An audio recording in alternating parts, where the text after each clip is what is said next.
2024, Bell avait fait l'acquisition en fait, d'une société, un SOC, Stratégem, basé à Mississauga.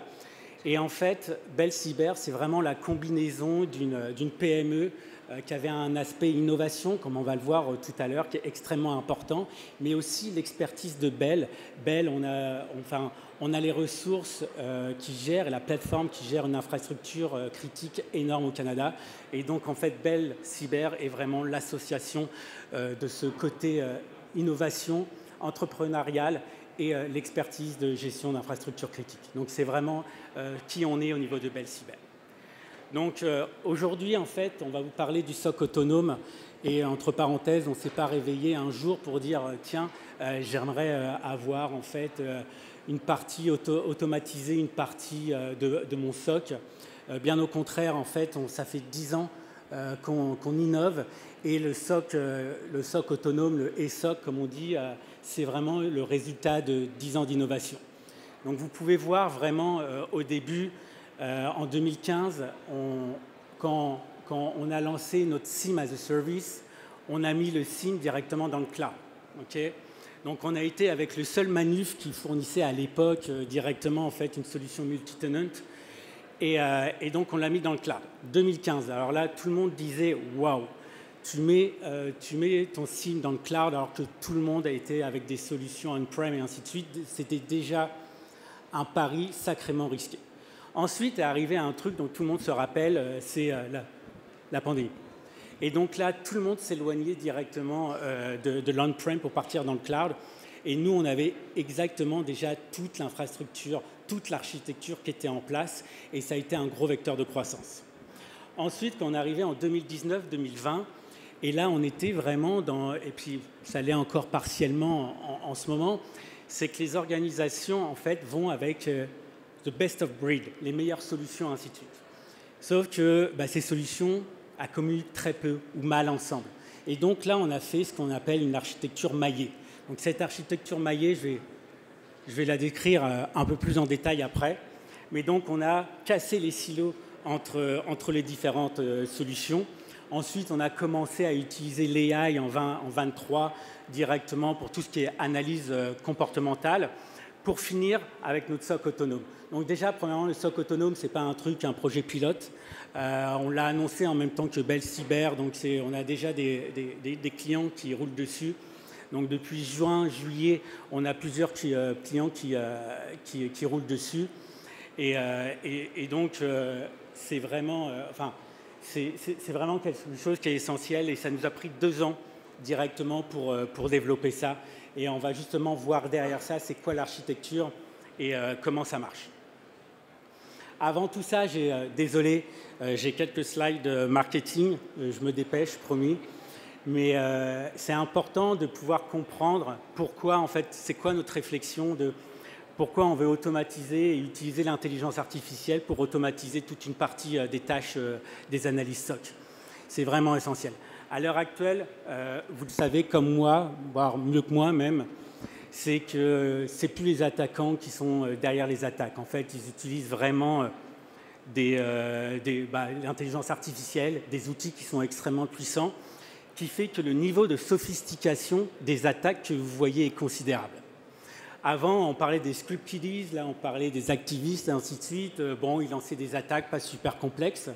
En fait, avec maintenant les outils qui sont mis à leur disposition, les attaques sont très sophistiquées. Et d'une manière simple, en gros, c'est pour donner un exemple, c'est qu'ils vont utiliser les outils à disposition, essentiellement l'intelligence artificielle. Je sais, vous en entendez beaucoup parler, mais donc ils vont directement faire de la reconnaissance avec l'intelligence artificielle. Ils vont lancer des scans avec l'intelligence artificielle.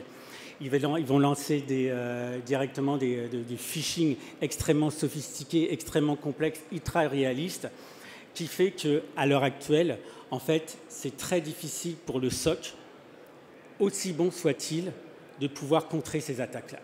Ça va à une telle vitesse, la sophistication est telle que c'est difficile.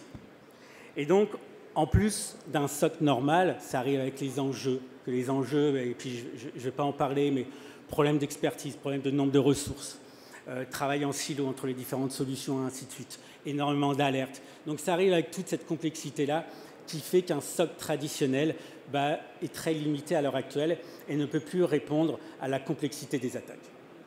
Donc, au niveau de Bell, qu'est-ce qu'on a décidé? On a décidé de s'attaquer à ça et on a construit un framework AI. Ce framework AI, dont on va parler dans les 4-5 prochaines slides, c'est vraiment, en fait, il est basé sur 3 composantes essentielles. La première composante, comme vous le savez, l'analyse est basée sur des agents AI provenant de différents LLM. En fait, c'est des agents React que vous allez voir, on va passer à travers tout ça. Donc, première composante, c'est des agents AI. Deuxième composante, c'est tout ce qui est automatisation et orchestration. Okay, en gros, un SOR.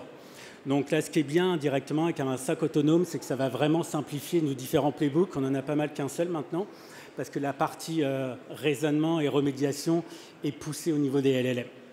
Troisième et dernière composante essentielle de notre framework AI, c'est quoi? C'est le threat intel. Donc, Bell Cyber, on est dans la famille Bell. Bell couvre 80% du réseau Internet au Canada. Donc, on a des sources de threat intel considérables et qui viennent alimenter en fait directement notre SOC, ce qui n'était pas forcément fait auparavant. Donc, on a non seulement en fait des sources de threat intel commerciales, dont je vous tairai le nom pour ne pas faire de pub, mais aussi on a nos propres sources de threat intel. Donc, en fait, on a vraiment un paradigme qui fait qu'on change vraiment de stratégie où avant, par défaut, en fait, un signe, c'est quoi? Tu as l'alerte, tu investigues, et ensuite tu réagis par rapport à ça. Là, en fait, on va avoir vraiment quelque chose de plus... on va avoir des détections prédictives, donc on va essayer d'anticiper les vecteurs d'attaque. On va avoir directement en fait, un confinement préventif, donc on va bloquer directement les menaces avant que ça vienne des incidents. Donc c'est vraiment en fait, la stratégie que l'on a par rapport à ça. Et c'est ce que Gartner dit par rapport, donc quand vous allez dans Gartner, il va parler en fait de sécurité préemptive, ainsi de suite. C'est vraiment dans ce modèle-là où en fait, au lieu d'être réactif, on y va vraiment dans quelque chose de proactif et préventif. Donc c'est vraiment dans cette ligne-là que l'on est. Donc, ce qui est important de voir au niveau de notre framework AI, et puis là je passe volontairement directement cette slide-là pour aller plus dans le vif du sujet, c'est qu'on ne remplace pas l'humain. Okay, l'humain est toujours là. L'AI va faire en fait toutes les tâches relativement répétitives. Donc il va faire l'analyse des incidents, l'analyse des alertes, il va faire l'analyse des impacts, il va revenir avec des remédiations. Et l'humain vient complémenter l'humain. Donc l'humain, il va avoir des tâches plus stratégiques. Le threat hunting, ça va carrément être lui qui va le faire. Il va valider la posture des différents contrôles de sécurité. Il va faire le forensique et ainsi de suite. Et on voit aussi des nouvelles tâches au niveau des analyses SOC en termes de développement, de tests de modèles LLM, tout ce qui est gestion des données. Donc c'est tout ça qui intervient. Donc si je passe un petit peu de temps directement sur cette slide-là, je vous avouerai, ce n'est pas la plus belle slide que j'ai faite, mais au milieu, vous allez avoir directement en fait, ce qu'on appelle le cybermesh. Donc c'est l'architecture méchée. Je vous en parlais tout à l'heure. Donc en gros, on a bâti depuis 10 ans, on a bâti cette architecture méchée-là. Et ça signifie quoi? Ça signifie que via API, on a connecté différentes solutions de sécurité entre elles. Et tous les traits en fait, que vous voyez, c'est des solutions de sécurité qui communiquent entre elles. Okay, donc, on a un plan de contrôle complètement unifié qui nous permet en fait de gérer, coordonner et faire interagir les différentes solutions entre elles. Donc ça, en gros, on a cassé les silos au niveau des différentes solutions de sécurité que vous utilisez. Suite à ça, ce qu'on a fait, c'est qu'on a rajouté, comme vous voyez en vert là, on a rajouté la couche SOC autonome, une couche AI. Et là, vous allez voir les différents agents automatiquement qui sont sur cette couche-là. Donc, on utilise plusieurs agents AI avec des fonctionnalités vraiment bien précises. Au-dessus de cette couche AI verte que vous voyez, l'Autonomous SOC, on parle de LLM en tant que juge. Ça signifie quoi? Si je reprends derrière, c'est qu'au début, en fait, quand on n'avait que cette couche verte-là, il y avait des erreurs. il y avait des problèmes d'hallucination, il y avait des erreurs, les LLM se battaient entre eux et ainsi de suite, vous avez des erreurs avec le retour d'informations et ainsi de suite. Donc on avait 10-15% d'erreurs à chaque fois qu'on exécutait le SOC. Et donc là, il y avait nos analystes qui étaient obligés directement de passer à travers et puis corriger. Et donc là, ce qu'on a fait, on dit, bah ok, ça marche pas. Nous, ce qu'on veut, 10-15%, ça sert à rien. Les analystes sont obligés de tout reprendre, d'investigation et ainsi de suite. C'est une perte de temps monumentale. Donc je veux améliorer ça. Et donc, on a mis un autre modèle LLM, et puis on va voir dans le slide d'après, qui ce modèle-là, LLM, en tant que juge, vient directement valider ce que les modèles LLM précédents ont fait. Et donc là, le taux d'erreur potentiel est réduit aux alentours de 1 ou 2%. Après, comme je vous disais, on vous gardait l'humain aussi, et l'humain, bah, c'est le human in the loop. Donc on a 1 ou 2%, on a encore des exceptions. Okay, et donc ces exceptions-là, bah, c'est les humains qui vont intervenir et qui vont regarder directement, qui vont corriger dans ces 1 ou 2%-là. Ensuite, donc là, c'est notre Agentic AI Framework. Donc comme vous pouvez voir, ou pas, on utilise directement le framework LangChain. Okay, c'est hyper flexible, ça nous permet de créer des agents AI, ça nous permet directement de connecter différentes sources de données avec des modèles LLM, ça nous permet directement en fait, de connecter les outils aux modèles LLM, ça nous permet de garder en mémoire directement en fait, pour les agents LLM. Donc la manière dont ça marche, c'est que peu importe la source de données, qu'elle soit corrélée ou pas, donc en gros, mettons votre IDR, si ça n'a pas besoin de corrélation, bah, vous envoyez directement en fait, l'alerte à notre SOR. Le SOR par API, lui, vient directement en fait, se connecter à LangChain. Et puis là, en fait, on va déjà premièrement anonymiser toutes les données personnelles. Donc tout ce qui est PII et ainsi de suite sont anonymisés. Et on envoie ça à un premier superviseur, un premier LLM, un superviseur. Et là, le superviseur va lancer un agent React. Alors React, rien à voir avec le langage de programmation, là, c'est vraiment en fait Reasoning Action qui va venir raisonner, va venir analyser pour ensuite venir fournir des remédiations. Donc le superviseur dit à mon premier agent React, tiens, toi, analyse-moi cet incident. Okay.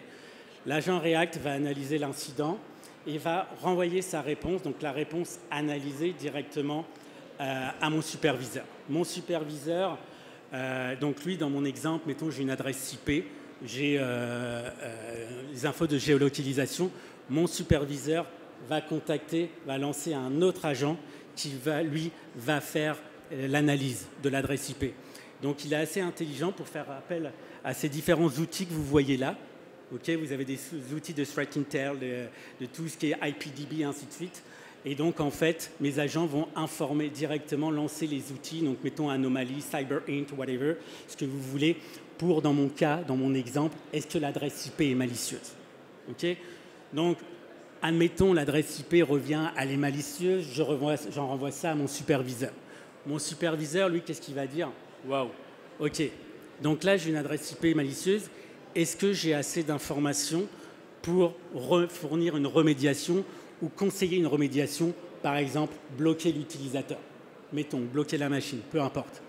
Et donc, s'il n'a pas assez d'informations, il va aller dans la partie mémoire que vous voyez à votre droite.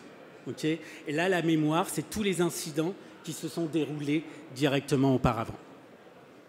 S'il a assez d'informations, il va directement se connecter à travers le SOR pour prendre action sur telle ou telle plateforme. C'est vraiment comme ça que ça marche. Okay. Donc là, vous voyez le LLM en tant que juge. Donc, en gros, on utilise essentiellement 3 LLM qu'on a traînés. Le training a été fait avec nos incidents qu'on avait dans notre ServiceNow, dans notre SIEM, avec les exemples de remédiation et ainsi de suite. Donc, on utilise un LLM principal. On en a 3, là, comme vous voyez là, on a OpenAI, Gemini, Claude. Et donc, généralement, quand on utilise un modèle LLM formé sur nos données, le LLM en tant que juge, ça va être un autre LLM. Donc, mettons si le LLM principal qui fait l'analyse, c'est OpenAI, le LLM en tant que juge, ça va être Claude. À chaque fois, on différencie ça comme ça. Pour finir rapidement, donc là, on est d'accord que peut-être que vous savez ou vous ne savez pas, mais Bell a passé un partenariat extrêmement important avec Cohere, donc Cohere, et en fait les modèles Cohere tournent dans les data centers de Bell. Là, à l'heure actuelle, en fait, on est en train de faire le training des différents modèles, donc des vraiment modèles spécifiques Cohere, avec nos données pour avoir vraiment une solution autonome SOC avec des modèles LLM souverains, parce que Cohere c'est canadien, donc ça c'est vraiment la prochaine étape qui arrive très prochainement, début d'année, où on va avoir en fait des LLM canadiens souverains et qu'on va pouvoir mettre à disposition des différentes organisations. Donc c'est vraiment comme ça que fonctionne notre SOC. Donc tout ce qui est tâches répétitives ont été supprimées d'un premier niveau d'analyste et ainsi de suite. Il fait l'analyse et arrive avec des exemples de remédiation. Donc je vous remercie. Je vous prie de m'excuser. J'ai déjà dépassé de 3 minutes, je m'en doutais. Pourtant j'ai été vite. Mais je vous remercie de votre présence aujourd'hui. Et écoutez, n'hésitez pas à venir me voir si vous avez la moindre question. Ça me ferait plaisir de pouvoir répondre. Merci beaucoup.